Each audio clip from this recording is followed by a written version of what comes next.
اعوذ باللہ من الشیطان الرجیم بسم اللہ الرحمن الرحیم۔ سورة الانفال آیت نمبر 43۔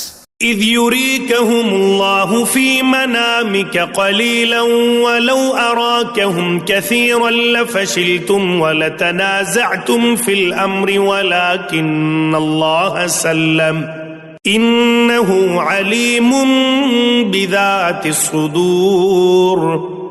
ترجمہ۔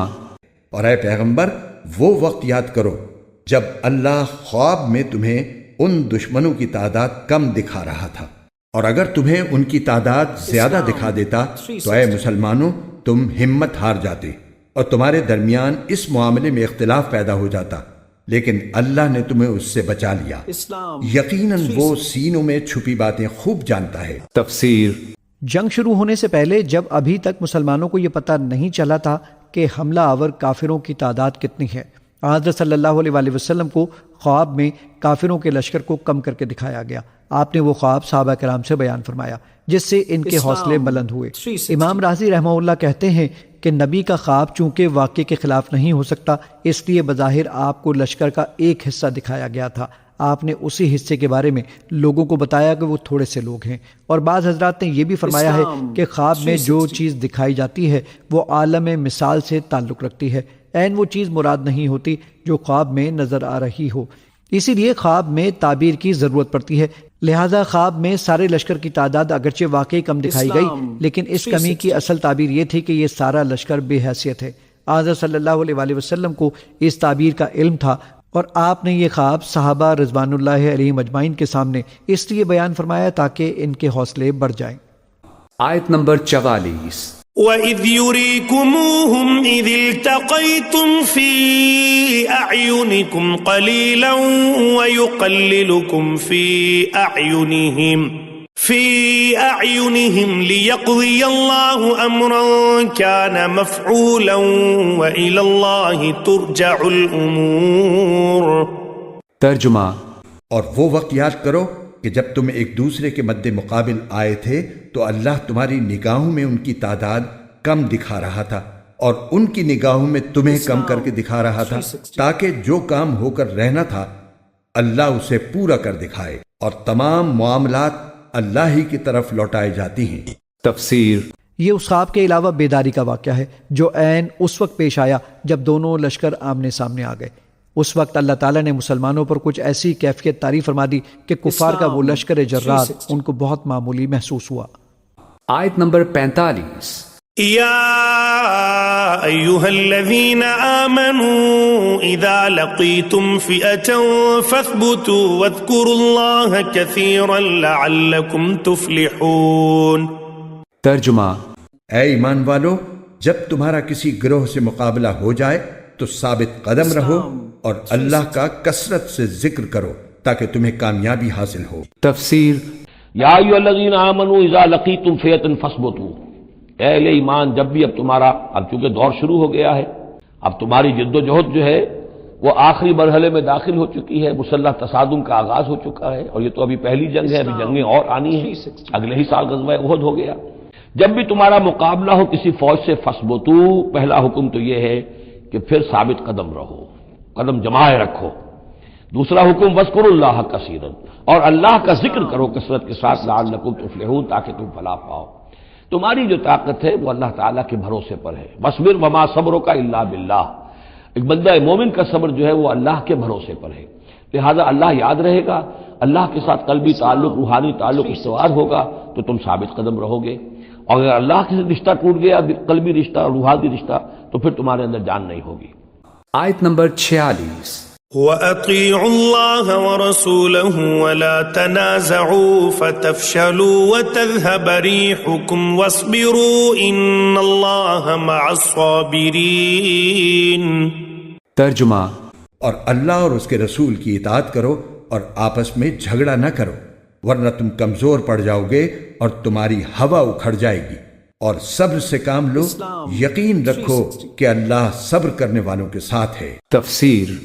صبر سے کام لو، یعنی اپنے جذبات و خواہشات کو قابو میں رکھو، جلد بازی، گھبراہٹ، ہراس، طمع اور نامناسب جوش سے بچو، ٹھنڈے دل اور جچی تلی قوت فیصلہ کے ساتھ کام کرو، خطرات اور مشکلات سامنے ہوں تو تمہارے قدموں میں لغزش نہ آئے، اشتعال انگیز مواقع پیش آئیں تو غیظ و غضب کا ہیجان تم سے کوئی بے محل حرکت سرزد نہ کرانے پائے، مصائب کا حملہ ہو اور حالات بگڑتے نظر آ رہے ہوں تو اضطراب میں تمہارے حواس پراگندہ نہ ہو جائیں، حصول مقصد کے شوق سے بے قرار ہو کر یا کسی نیم پختہ تدبیر کو سرسری نظر میں کارگر دیکھ کر تمہارے ارادے شتاب کاری سے مغلوب نہ ہوں، اور اگر کبھی دنیاوی فوائد و منافع اور لذات نفس کی ترغیبات تمہیں اپنی طرف لبھا رہی ہوں تو ان کے مقابلے میں بھی تمہارا نفس اس درجے کمزور نہ ہو کہ بے اختیار ان کی طرف کھنچ جاؤ۔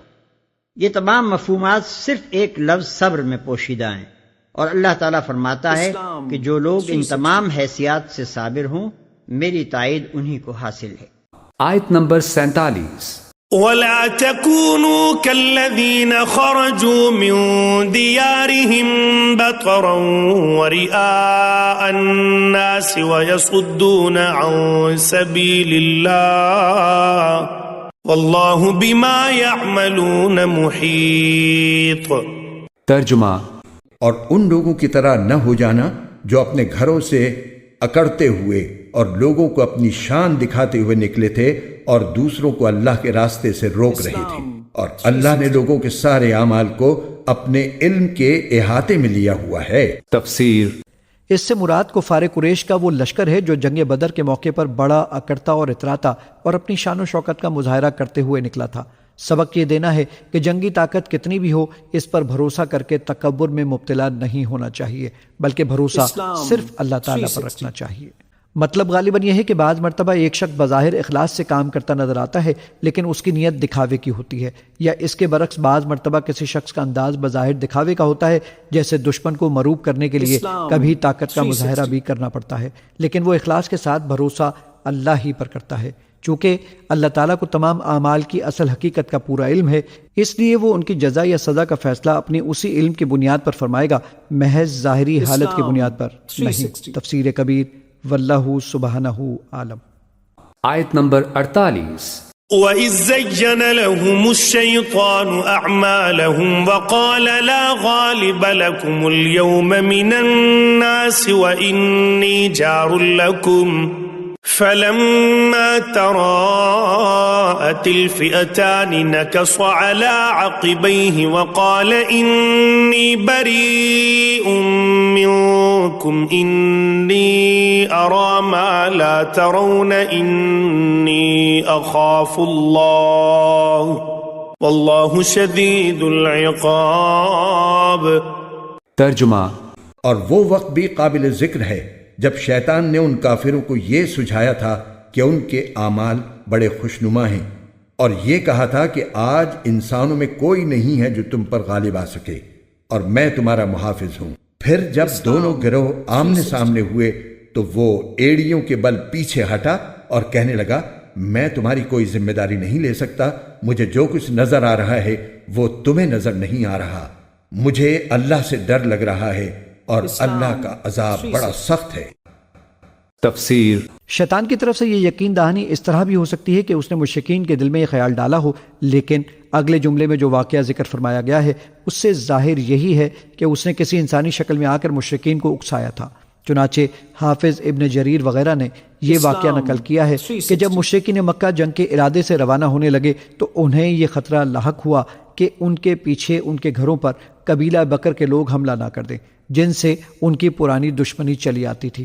اس موقع پر شیطان اس قبیلے کے ایک سردار سراقہ کے روپ میں ان کے سامنے آیا اور اس نے اطمینان دلایا کہ تمہارے لشکر کی تعداد اتنی زیادہ ہے کہ کوئی تم پر غالب نہیں آ سکے گا، اور دوسرے یہ کہ تم ہمارے قبیلے کی طرف سے بے فکر رہو، میں خود تمہارا محافظ ہوں اور تمہارے ساتھ چلوں گا۔ مشرکین مکہ اس کی بات پر مطمئن ہو گئے، لیکن جب بدر کے میدان میں فرشتوں کا لشکر سامنے آیا تو شیطان جو سراقہ کی شکل میں ان کے ساتھ تھا یہ کہہ کر بھاگ کھڑا ہوا کہ میں تمہاری کوئی ذمہ داری نہیں لے سکتا اور مجھے وہ فوج نظر آ رہی ہے جو تم نہیں دیکھ سکتے۔